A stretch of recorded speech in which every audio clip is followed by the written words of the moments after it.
My name is Lisa Whitehead, and I'm a resource teacher, high school. At first, with phones, it was very distracting in the classroom. And after a while, I learned you can't beat them, so you've got to join them. And so I've tried to come up with creative ways to incorporate the use of their phones and technology in the classroom to improve learning. And there's a lot of great programs out there right now that you can respond. We use Kahoot, where the kids can respond to questions on their phone.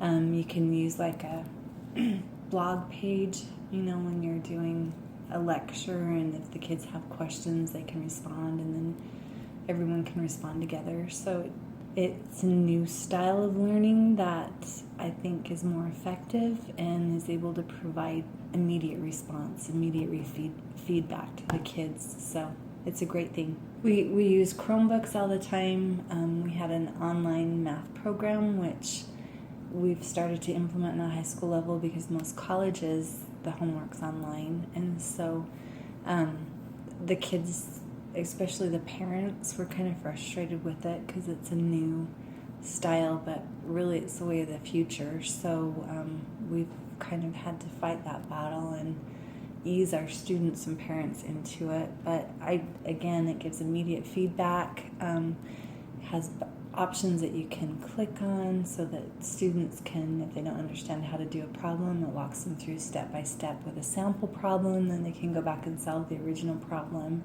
So it's kind of like having a private tutor with you. I think the kids were most frustrated because they're out of the habit of doing homework, and this kind of forces that, it encourages, and they're penalized if they don't do homework. So it's just kind of, meshing better study skills and things. But I monitor progress through a program called iReady with my kids, where every term they get on and take an online math assessment that breaks down their skills by level and subject area, and it has, really visual graphs and things that I can present to parents and students to kind of show where they're at, how they're progressing. Really effective for communicating. Google Classroom, I'm going to try to implement this next year.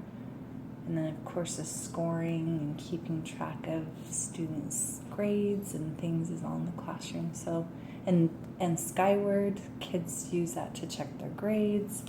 Parents can use it to, check how their students are doing. And I think the only thing that could be a drawback is sometimes teachers use technology just to present what they were doing before, just in a different media, and it's not really improving the learning of the student. And obviously with the draw for kids to text and tweet and all of those things during class, so when instruction's boring and there's, it's really easy to let your mind wander in a different direction. So that's a little frustrating, but other than that, I don't see a down to it. It's just learning what's out there and making sure that you're presenting it to improve learning instead of just doing the same old thing over and over again.